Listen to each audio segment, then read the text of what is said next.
Mr. Joe.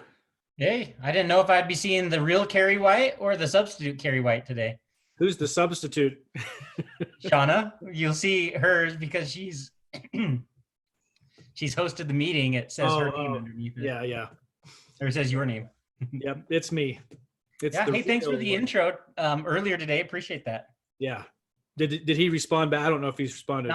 Not yet, but Okay. we'll see. And you can always respond first.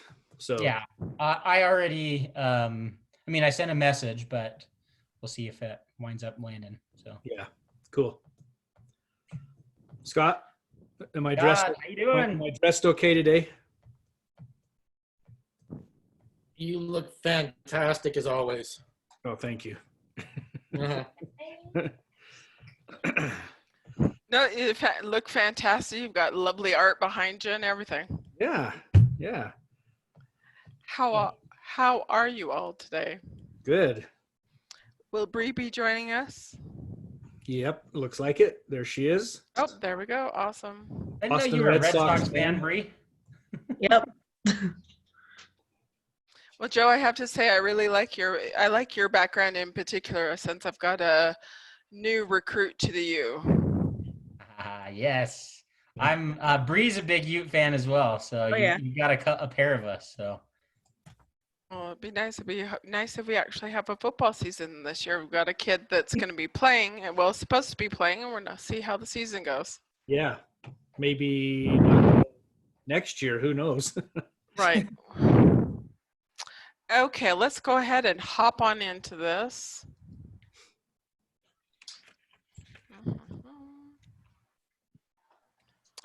And thank y'all. So yesterday we talked about the history, obviously, and I just repeat quickly that I do think it's important to have that background and to have that base, so that when you're having conversations with people who've done those deep dives and things like that, you can speak to it. Especially since we'll get into some of the tools which are, linked very specifically to like Taiichi Ohno. We'll talk about that Ohno Circle and some other things as well coming up here. Okay, I'd like to hop into the 8 wastes. And I'll preface this by saying I have seen a few organizations or things put out, well, there's 7 waste, no, there's 8 waste, and someone's like, oh, we found a new way of waste, it's 9 waste. Truthfully, at the end of the day, I don't really care. Let's identify that. It's basically identifying a waste as opposed to let's make sure we fit it into a specific category, right? So 8 waste, and I'll just go over these really, really fast. Defects, which of course a defect is anything that doesn't go right in a process. It's not just something simple like you would think in a manufacturing setting, a defect, a widget not being produced correctly, right? It could be email communication, miscommunication, all of those things. In the recruiting world, it may be not getting all the information needed when we onboard a client or an employee. So all of those different things are a defect in the process. And I like to remind folks, this is when we talk about defects, especially when people are involved, is not talking about defective people. Again, it is always defective processes, because ultimately that's really where it is. And make sure we're setting everyone up for success. The next one is overproduction, which is when you're quite simply you're making more than you need. And again, in recruiting, the example I used this morning was, for instance, if you knew you had a client that and you said, I need 10 people, you're not going to go out and recruit 150 to show up to sit there and stand there. It's excess, which leads into the next one, which is, of course, waiting. That old adage, time is money, really is true.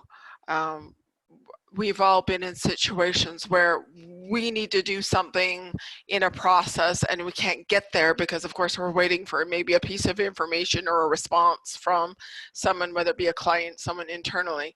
So you're waiting for that to be able to do that, and that slows down your process. And again, it's about looking for ways you can reduce those things. Non-utilized talent, and sometimes I like to call this underutilized talent. A really easy way to look at this is how many people do we have on staff that have degrees? Probably have a fair amount. And regardless of a degree or not, because of course I know a lot of folks with the degrees that need a little help with other things. But degree or not, we've got a lot of people that have a lot of fantastic talents. And like Scott, you're a great example actually, where you've got all this great branding and marketing experience that we're able to utilize, which had we left that on the table, of course, that's definitely non-utilized talent, right? Transportation, and even though this graphic has a truck on here, that's sort of misleading in that transportation is not just getting something from point A to point B and, you know, trucks, which of course that's part of it. It's walking from one place to another, and that could be internally, especially if you're dealing with something that's like a cubicle farm, right? That's definitely it. But it's also virtual as well. And one thing I'd like try to get everyone to wrap their minds around is think of this in the terms of virtual. Always think of everything in terms of both the physical and the virtual transportation. That could be an email going from place to place, some things of that nature as well. And inventory as well, same thing, virtual or physical. Again, whether it's that widget that we're producing, email, people in some cases, since we're in the people business, right, that's part of our inventory, understanding that. And then of course individual process inventory, again, could be documents, it could be files, it could be a lot of different things, but making sure they're not over processed or not being processed at all. Then of course there's motion, and motion is, again, difference between motion and transportation I'll get into here in a second, but motion really is, again, thinking about the physical. And certainly you think about in a warehouse situation, people folding things, and you think of people, you know, overextending themselves because of repetitive motion. Certainly that's a piece of it, but it's also even ergonomics is a part of it. Think about all of us are working from home. What does your office setup look like? Are you sitting in something that's specifically an office chair? You're sitting correctly. You've got everything. You know, I've been in situations, some of you may have as well, where they've got the ergonomic expert that orders the office furniture and everything's just perfect. Then of course it's never quite perfect, because you always have the super petite person or the super tall guy, and never quite, again, but there's folks that do their best. And then there's others like, I will order what's inexpensive or whatever, and we do that at home as well, right? We don't necessarily think of the ergonomics of things. Oops, sorry, let me go back here. So yeah, then last one, over processing. Overprocessing is just that. What do you need to do in your all world? What do you need to do to make the sale? Do you need to promise the moon when the stars will do? You know, how much do you need to give someone to get where you need to make that process happen? And again, that's part of over processing. I think of that a lot of times in terms of, again, in a manufacturing or facility, if you're producing a label for something, or a business card for that matter, is a business card with 6 colors going to sign the deal, or a label with 6 colors going to perform better than something with 5 or 4? Probably not. Now, it depends on what it is, and in some cases it may make a difference because it helps you stand out from the competition. But again, that's that determination. You should dive in and say, is something really, basically with all of this, is it really, first of all, is it truly adding value, or is it doing it because it's cool? Because we all, and myself included, get into that trap of, let's do this looks really nice, it looks really slick, let's do this. But ask that sort of tough question, and being the kind of downer in the room, which I tend to do sometimes, of asking, is it really adding value? All right, so all of that being said, and that's a really high level whip through, I want to ask, in your world, can you identify wastes in your world, or what you see and what you deal with? What are examples of waste that you guys deal with? Well, for me, I've eliminated all excess motion with this COVID-19. So that's definitely a help, right? I'm just teasing, but no, there's definitely a lot of things that I was thinking about when it comes to, especially like non-utilized talent. Overproduction, really interesting thought process was when it comes to, hiring. and I've seen many companies have a forecast that was, grandiose, right? And rather than hiring the right amount of people, they overhire and then have to either go with layoffs or reduction in force to kind of eliminate the waste. With just proper planning, they could have avoided some of those things, or made some adjustments, right? But right. And isn't that just the stereotypical pitfall that a lot of employers do? Is we've got something coming on, so I'll throw people at the problem. And it does. You're right. Exactly that. They tend to do that rather than thinking, can we adjust what we're doing to be more efficient with the people we have, as opposed to I just need to throw people at it. Yeah, I've seen that, and I'm sure we all have several different times. Anyone else have any examples of waste that you see or encounter? I know you all have examples because I got lots. Salespeople, on average, salespeople spend 64% of their time not doing anything that has to do with sales. That's national standards, that 64% of their time is not anything to do with sales at all. So as salespeople in general, there's a lot of waste. Mm-hmm. Well, and I know Carrie's heard me say this, and some of you may have heard me say this. I'll be honest, over the course of my career, nothing scares me more than having a salesperson call me and say, "Hey, Shauna, guess what?" I'm like, "Oh, what did you promise?" Or what hoops are we going to have to jump through to do that? Which in some cases, it's really great. "Hey, Shauna, we did this great thing and blah, blah, blah." I've told this story before. Gosh, this has been a very long time ago when I first started my career, actually. I was working with Dyno Nobel, which, for those of you familiar, it's an explosives company. I had a salesperson promise a very large, like room-sized piece of equipment to a client in Australia within 3 business days, thinking I would just throw it on a plane and get it there. It's too big to put it on a plane. Even a cargo plane wouldn't fit. I had to have the thing taken apart and then send it over in pieces with a technician to put it back together, which was extremely expensive thing, which again is a matter of just that conversation and looping people in to all your processes. And I know, Carrie, you talk about things like that all the time, touching base with different things, and you check in with your folks all the time. But that's what that's all about, regardless. Same thing with me being with risk and safety. I would no more think to say, "Hey, I know what y'all need. Let me change something for you." I mean, that would be silly, right?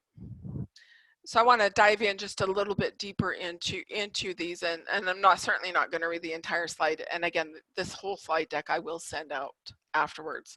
One thing I really want to point out, though, is that bottom line where it's talking about how they estimate that defects, whatever a defect may be in your world, and again, a defect may be not making the sale, not clicking through, has a 10 times negative effect on a company. And I think, quite frankly, that's a very conservative, depending on the severity, of course, and where it is in your process. But it's a conservative estimate. But again, a defect, think about what a defect means for you in your world. And because again, you yourselves are not building widgets or making widgets. So what does the defect mean for you? It's not making a sale. It's not connecting with the client the way on a timely basis. And I'm sure you've all had the experience where you've had to chase someone down a little bit, or at least it feels like you're having to chase someone down. Again, that's a lot of things, and that's where, when you get into situations like that, quite frankly, you end up with several different forms of waste, because a defect, because you're not connecting. It's time, because you're spending time. It's motion, because you may physically be back and forth, and all of those things. So again, think in terms of what a defect is in your world, and what a defect is in the world of the individual clients you may service or may potentially serve, so you can speak to that as well.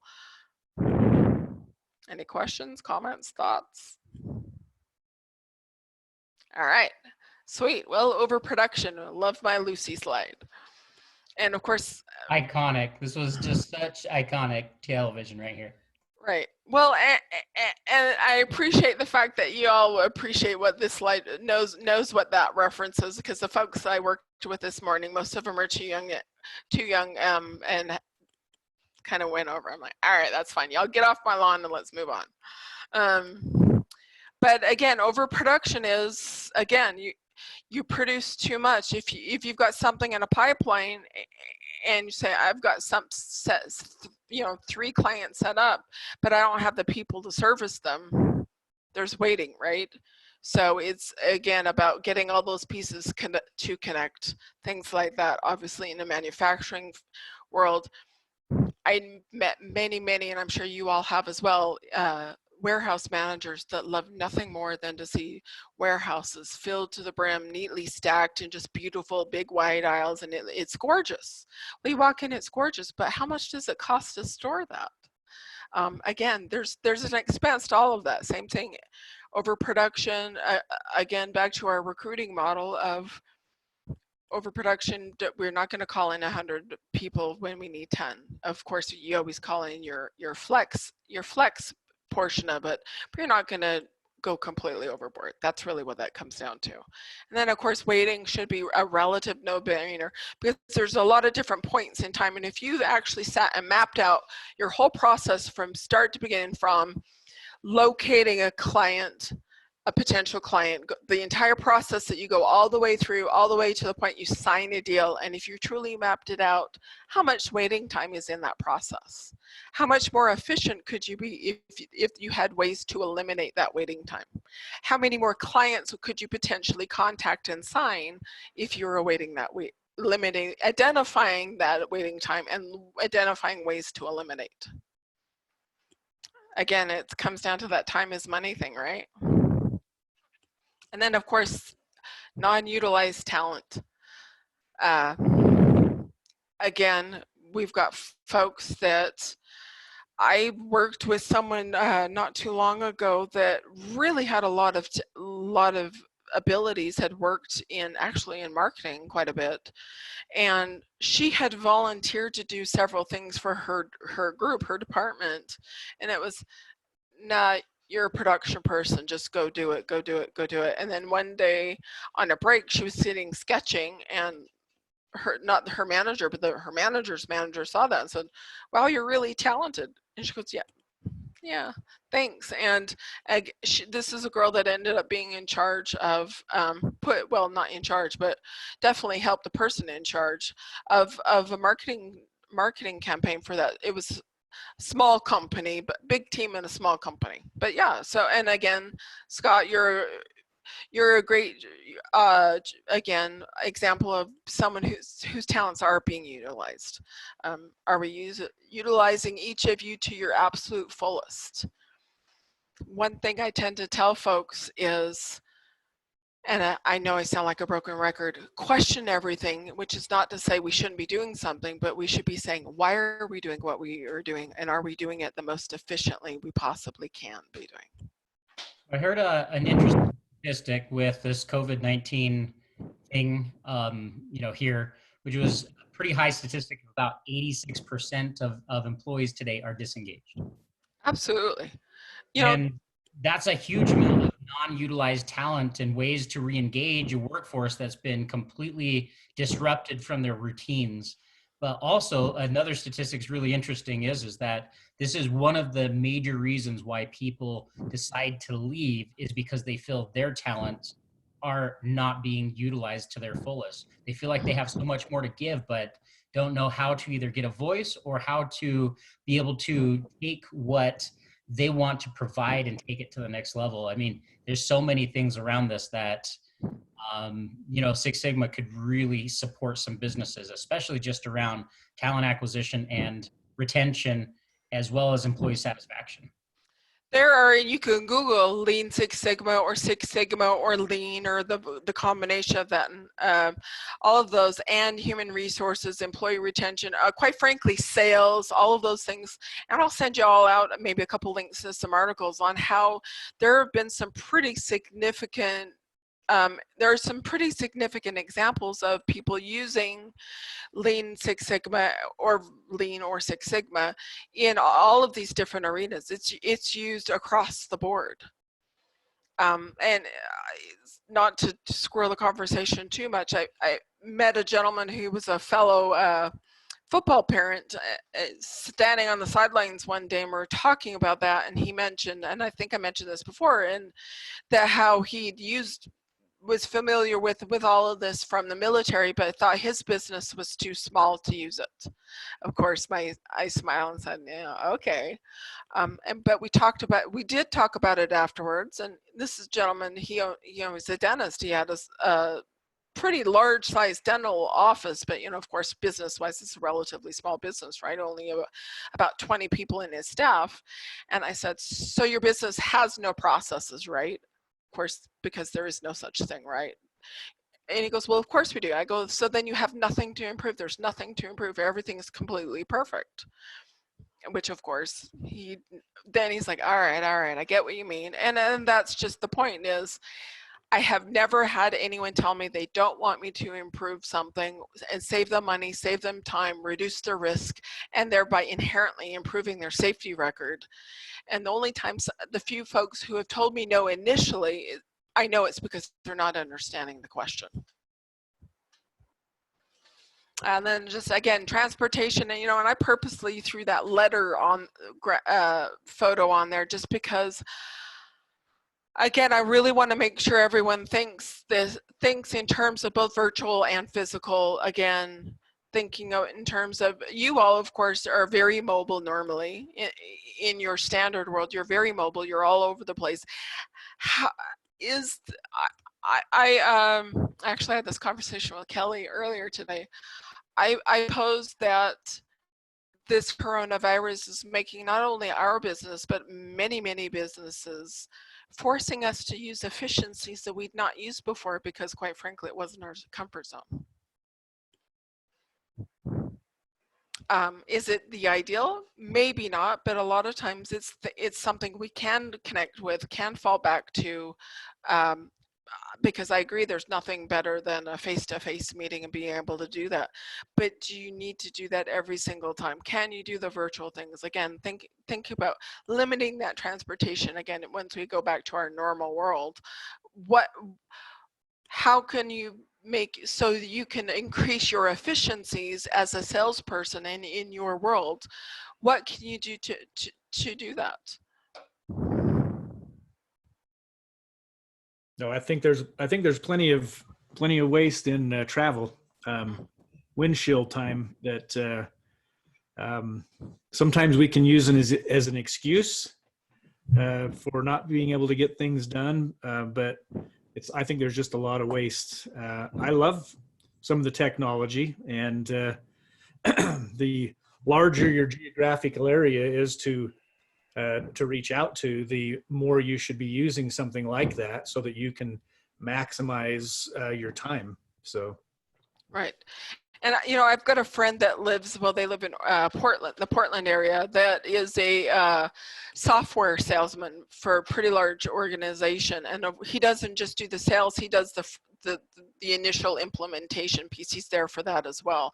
And of course, for something like that, you need to be in with the client, but this is forcing him. And I was talking with him, and he commented, I realize I'm attending a lot of meetings that I really am kind of a fly on the wall when I'm in the meeting. I don't really need to be there for every meeting, but I just go because I feel like I need to be there. And this whole thing has made me realize I probably have about 30% of the meetings I've been attending that I probably could just, Skype in or Zoom in, as opposed to physically attending. And then, pick and choose my time carefully.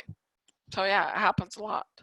And then again, with inventory, I sound like the broken record, virtual and physical, really looking about what makes sense. And again, what is inventory? And I'll ask, what is inventory in our world? In staffing, part of our inventory, and I'm not attempting to be crass, but part of our inventory, because we're in a people business, are the employees, making sure we get people out. But then of course, going up a higher level, our part of our inventory are our clients, making sure we have ones, again, we talk about that a lot, and I hear Carrie and you all talk about that quite a bit, about making sure we have clients that are a good fit. Does our inventory, that inventory base, that client employee base, are they the right fit for our business model? All right, and motion. And I apologize, some of this stuff feels like it's slightly epilepsy attack inducing. But yeah, so again, thinking about your motion and how you're moving, where you're going.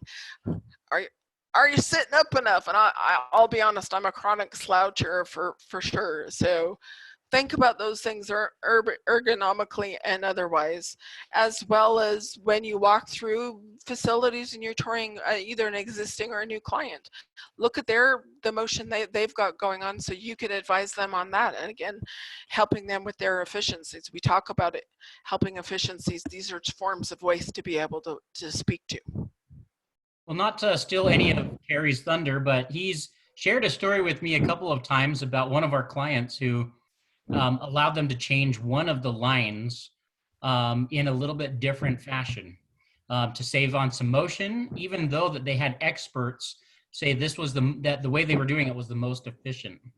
And it turned out that that they were able to significantly increase output by saving and moving where things were on the line. I thought that was a great story on how something so simple can make such a huge impact in output. Well, and it really does. And one of the reasons why stuff like that makes an impact is because, first of all, you're boots on the ground observing, and we'll talk about that here in a second. But again, you want to involve everyone who's affected all the way across. And I can go back to, again, those days when I was working on my very first Six Sigma certification, and part of my project was I needed to go out to a manufacturing facility in North Carolina, and I went and started asking questions there, and it was really interesting because they told me they had other people come in working on these projects, but had never asked them questions. They'd only come in at the point where they said, okay, I've made these changes, this is what you'll be doing. They never had anyone come in and ask questions. Hey, if we make these changes, is it going to impact anything that I may not be aware of? All of that's really important.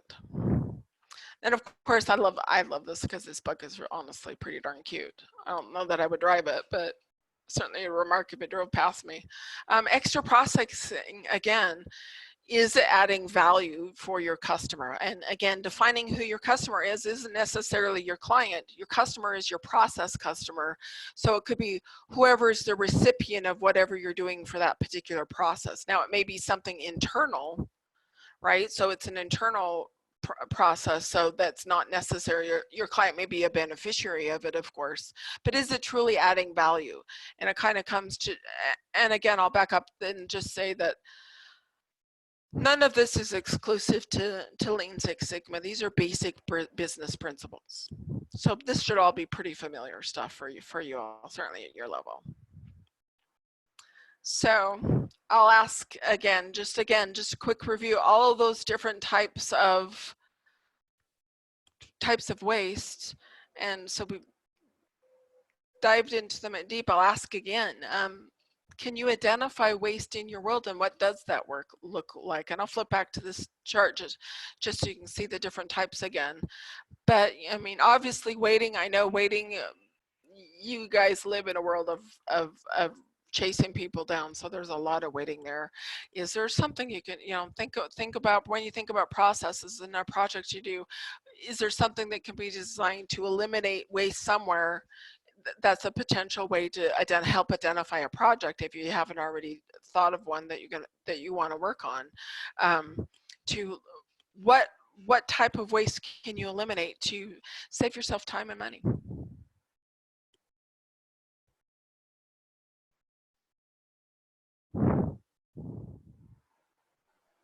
Thoughts? guess a way with Smart Search, since it's so new, it's hard to say a lot, but I would say probably non-utilized talent. So instead of spending money on different groups of people to do, whether it's marketing, whether it's I don't know, working on a website, like we utilize each other's talents, so it's not spending all this extra money or bringing in extra people where we don't need to. Right. Where we can.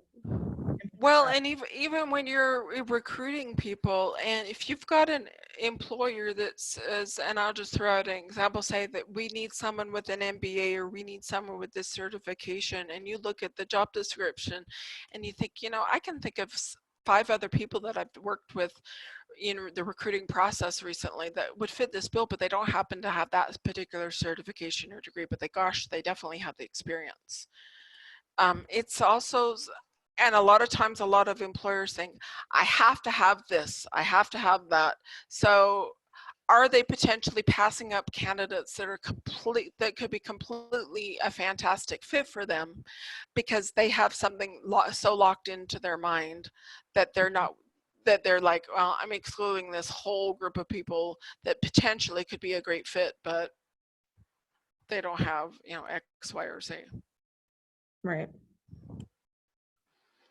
And I think, Shauna, I think there's a lot. I could go through each one of these, of course, and right pick out stuff. I think of overproduction though a little bit, and there's a lot of stuff that we analyze, you know, in clients' facilities with overproduction, in overcapacity, when they just randomly say we got this big order, we need a whole bunch of people.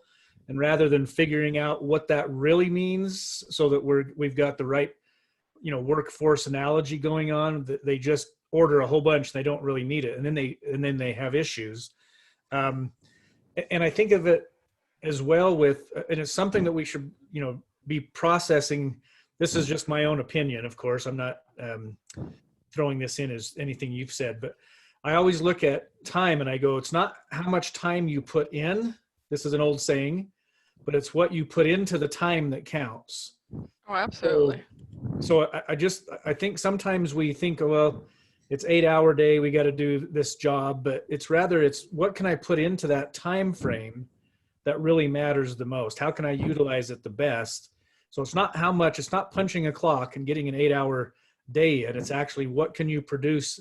And salespeople, I have to be careful saying this, but we really don't punch a clock. You know, it's really more about results. You're not judged on your 8 hours. You're judged on how much business you bring into the company.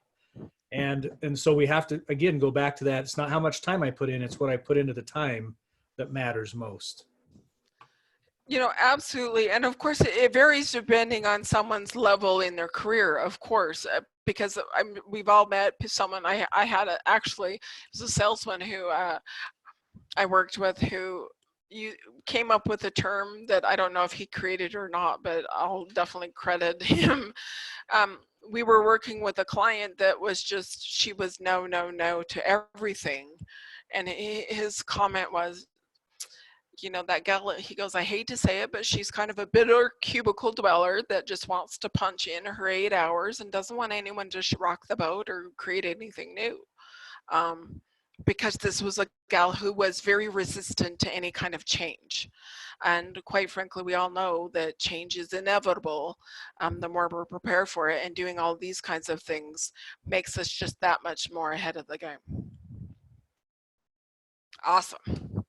So skip past that again. So again, speaking to this again, we talked yesterday about Lean and Six Sigma and what the individual ones are. And I'm not going to sit and read every word on the slide, of course. But then Lean Six Sigma, I really like that little box below where it says Six Sigma improves quality, cost, and accountability. And that's one of my favorite words in that that's my favorite word on that entire slide, which is accountability.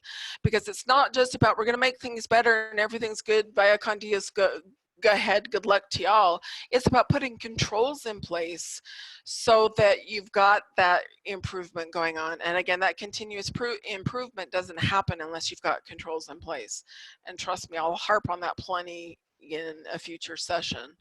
But again, Six Sigma for me truly is the best of both worlds. And I talk about it a lot. And again, previously, because I did start with a very heavily Six Sigma background, which is heavy in the statistics. And then I worked briefly with a gentleman who started with lean, and he really wanted to debate the qualities and the pros and cons of each. And I was a disappointing argument for him, because I told him, honestly, I don't care what you call it. As long as you're improving something and moving the needle, I don't care if you call it banana. It's about, to Carrie's point, it's not about your 8 hours. It's not about a title necessarily. It's about what are you producing? That's really what it's about.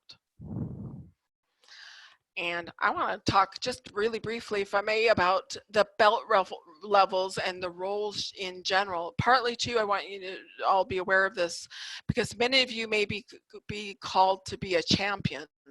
And I've got that down there as well. And so I'll touch on that. And I know actually a couple of you, well, and Kyle's going to be watching these later, I believe. So, you know, who will be called on to be champions afterwards. So white belt is a very high level. You notice that graphic doesn't even list white belt. White belt is, I know the basics. White belts don't generally work projects. That's just someone who understands the terminology, and they got the concepts. That's really what a white belt is. Whereas yellow belt, they certainly understand the concepts, as well as understanding how to use some of the tools. Green belt, much more so, and tend to work more complicated projects. Then you get into black belts, where black belts tend to not only work projects, they also tend to train. I am a certified black belt. And then you get master black belts, which I kind of liken to Obi-Wan Kenobi. I mean, I have worked with master black belts that their brains are numbers and things like that, and kind of hover above the ground. But they generally, you don't see a lot of master black belts much, certainly anymore. And when you do, those tend to be work for really large organizations that have big PMO offices, and they basically run the whole structure of a PMO office, and again, float around and do their thing. But then the last one, champion, is not a belt role or certified role. It's something that each of you may be called upon at some point in time to be. And a champion is someone who opens doors, builds bridges, whatever analogy you want to use, breaks down barriers for anyone who's working a project. So certainly if you yourself are working a project, you want to identify who that champion would be in that process to help you get, basically the person who's going to help you get things done. And again, you may be called upon to be a champion for someone, because you're high up enough that, you know, someone's going to have you say, hey, I need you to help me, you know, make waves with this client or with this person internally, or whatever that may be. So that's what a champion is. Any questions, comments, deep thoughts? Okay, and then again, for the purposes of this course, you all have the opportunity to certify either as a yellow belt or a green belt. And again, yellow belt is that being able to understand the basic concepts of Lean Six Sigma, and certainly being able to use tools and identify what tools to use. We will go over some of the tools. There's a plethora of tools. One nice thing about all of this as well, is that because Lean Six Sigma is a combination of Six Sigma and Lean, you've got all these tools that came from Six Sigma, all these tools that came from Lean. You can use them all, or you can pick and choose. And again, understanding what they are, and with the idea that someone who's completed a yellow belt will be able to walk through a door and start identifying problems. And quite frankly, at the $10,000 level that we've set for a Lean Six Sigma Yellow Belt certification, quite frankly, that's a no-brainer. 5 tools, and that have brainstorming as a tool. 5 tools and $10,000, especially for folks at your level, where you're dealing with things at a much higher level with a much larger impact. A yellow belt is a very easy no-brainer in my mind. Green belt, next one, is someone who's working, certainly tends to be more complex or larger projects, as well as really diving and using more tools, understanding how to use more tools, and also really getting into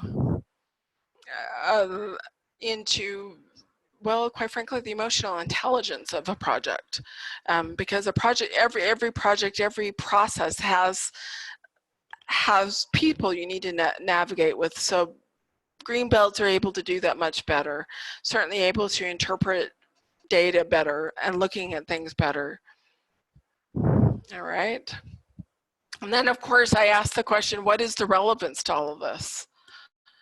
I hope it's abundantly clear, but I will ask, do you all see how relevance, because I have had in the past some sales folks tell me, I don't think this is really relevant to what I do. I don't have processes so speeds. Mine are so fluid. They change so much. It's not relevant. I can't use it.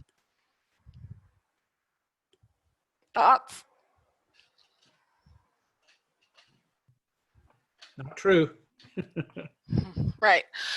Because again, right. And I mean, that's the short answer. Exactly not true. It's relevant to everything you do, because everything you can do, I mean, regardless, you know, if you're a salesperson and you want to make, I don't know, I'll throw out a number, 20 sales a year or 20 clients a year or whatever that number is, if you can improve your processes and improve everything you're doing and increase that number by 30%, 50%, whatever percent, I mean, who doesn't want to do that, right?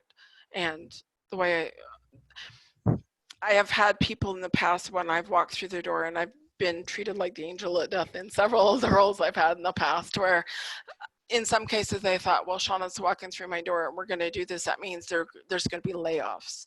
We're doing this so they can cut back.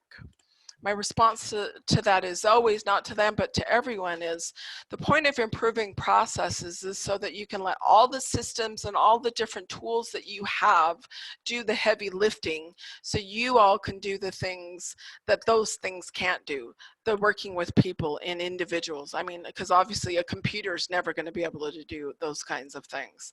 Building those relationships, that's what you all are good at. So improving all those processes so that, and I call it busy work, even though it's not truly busy work, all that administrative type of work is easier for you, so that you can spend your time doing the things that really help move the needle for you. The other side of that equation, Shauna, is not just the process for the salesperson and things you go through, but your ability to now walk into a facility, if you're in industrial especially, but it can be used in all aspects. I can't tell you how many times people go, we start talking about things that is their language, and they ask the question, like, where did you guys come from? Are you trained in Lean Six? Are you trained in, you know, are you an engineer?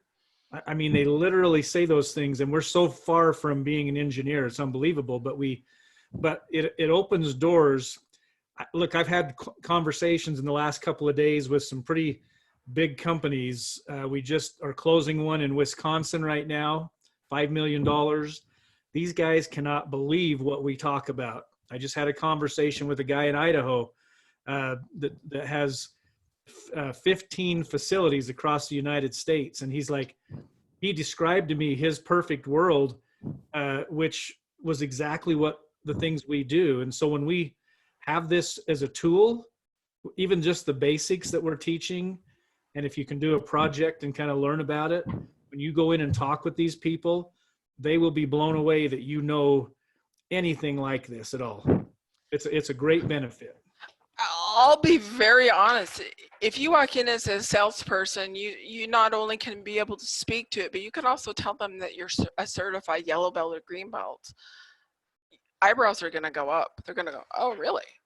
You'll also, even certified or no, you'll be able to walk through the door, and if you see people using some of this terminology, you'll be able to speak to it enough to know, are they really using it, or are they using terms because they're hot, you know, they're the hot term of the day, but they really don't understand the whole concept behind all of it.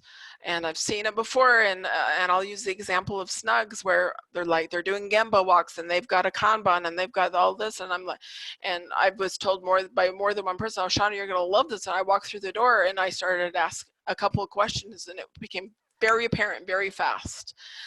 They were using terms that someone in HR picked, and were rolled out, but they were not using the actual concepts behind them. They were titles.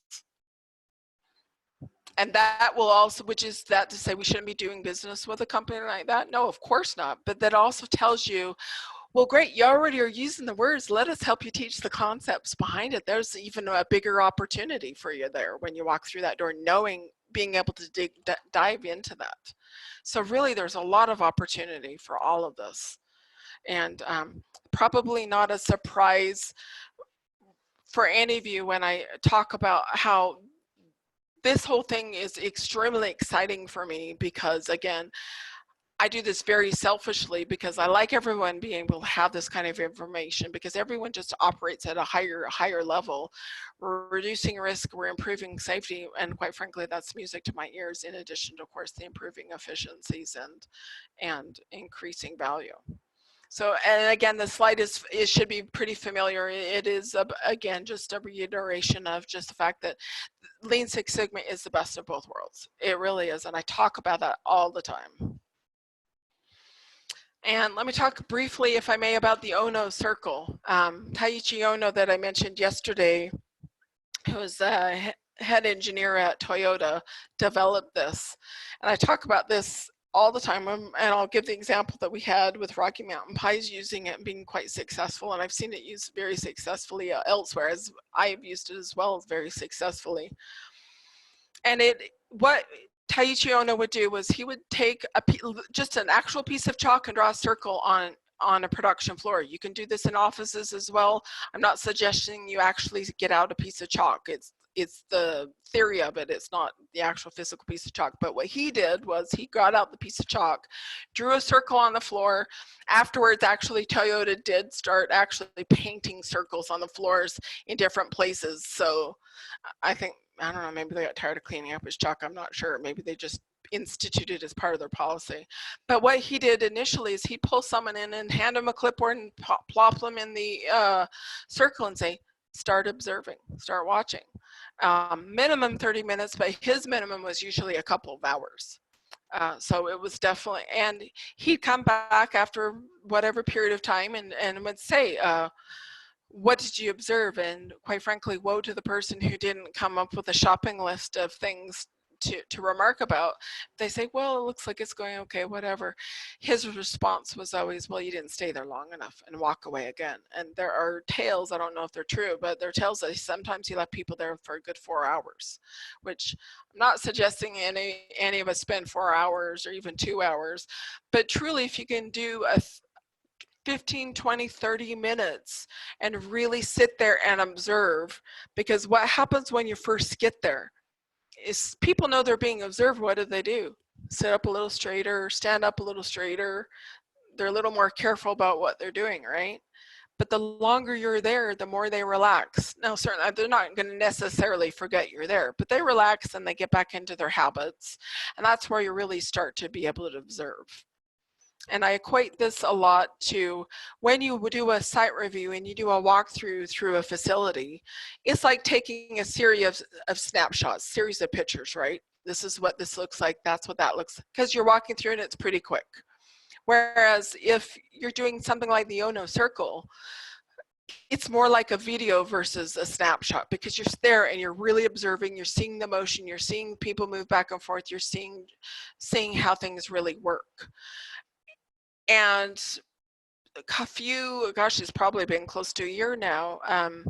He's now the HR manager at Rocky Mountain Pies, our client here in Salt Lake, attended this course that I did. And usually I do this, again, in person. I do this as 2 half-day sessions. At the end of the first session, we did this. He went back to work, we all left, came in the next morning, extremely excited. And for those of you who know him, this is Eric Carcello, and extremely excited. Said, I went in and I used this Ohno Circle. I thought, I'll give it a try. And this is, by the way, a tool, one of the tools you can use for your project.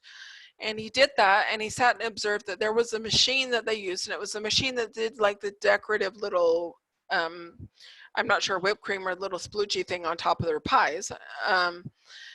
every seventh pie, it did something kind of funky and it just sort of splished out. And so it just wasn't as pretty.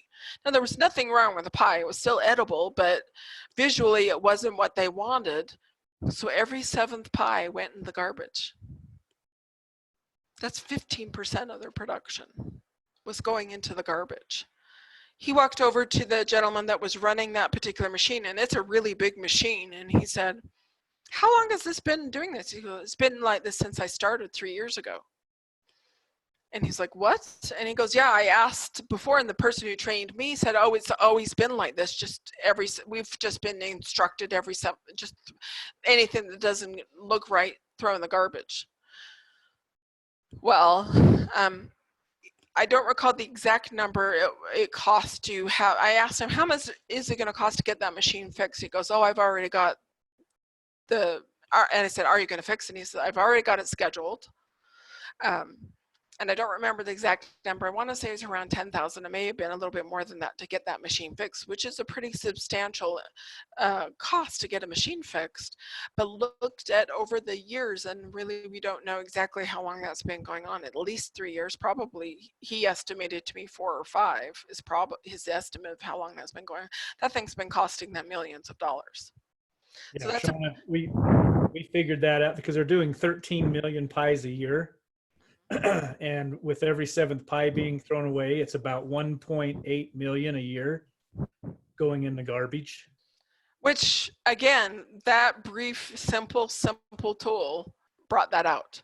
I mean, and so this is not pulling out big long statistics in your abacus and doing all kinds of complicated things. It's observation, just understanding that. And quite frankly, also, not just empowering people to speak up, but also being willing to listen to them. Because he did tell me that someone said that prior someone had mentioned it to someone previously and it had been brushed off. How much did that, I mean, that's really expensive, right? So I just want to wrap up really again, because this should hopefully sing to your heartstrings that, again, Lean Six Sigma, it decreases costs all over. We can do this internally and externally for our clients. And how powerful is that to be able to walk in to a client and to be able to do that for them, or do it, quite frankly, for yourselves internally? Because I know y'all have a lot of processes that you work through and that could be improved. I would love to see somebody do something that could improve your waiting time with different things you have, because I know that's just the nature of your role, that you've got some waiting time built into that. I'd love to see somebody come up with something for that. And then, of course, it's about increasing efficiencies. And again, I'm not going to read all these slides to you. And I will send out the entire deck to everyone afterwards. I've got it saved as a PDF. I'll send out. I'll just wait to save in case we have any little tweaks or changes that need to be made. But yeah, so hopefully this sings to you. We'll talk more in the next couple of sessions about the specific tools. Obviously, talked already about the project charter. That's a tool. And again, that's pretty basic, right? Talking about when you only need to do 5 or 15 tools, when you start looking at these tools, this is not rocket science. A lot of this is business 101. You're already familiar with it. You've all done, I'm sure, a SWOT analysis before. That's a tool. I mean, again, this is great stuff, and it's really empowering stuff. It's just putting a system to it and to be able to get it done. Okay, any questions, comments, deep thoughts about process improvement? I do have one thing before we leave, though, Shauna, that's not on this. So just don't hang up. Okay. All right, well, thanks. I'm done. Thank you all. Thank you. Thank you. Lots of deep thoughts happening, to be honest with you. So great. Sweet. Great job. So, Shauna, our cloud memory is almost full. So it might be best if you can save this to your computer. All right, I'm actually going to delete the previous ones, because the ones I've already saved to YouTube. I was going to delete those off as soon as this one's done processing. I'll process this and then delete them all off. Okay, yeah, because it said it was like 97% full. Okay. So yeah, I just didn't want you to lose it. So Okay. Yeah. I'm already loading these up to YouTube and basically create a playlist for this afternoon session and of course the morning session as well. So we'll have 2 separate playlists on YouTube, on the YouTube and the Smart University YouTube channel. So they'll be there for future reference or sharing with whoever you need to. Okay, cool. Good job. Awesome. Thanks. Anything else? All right. Well, thanks to y'all. See you later. Bye-bye.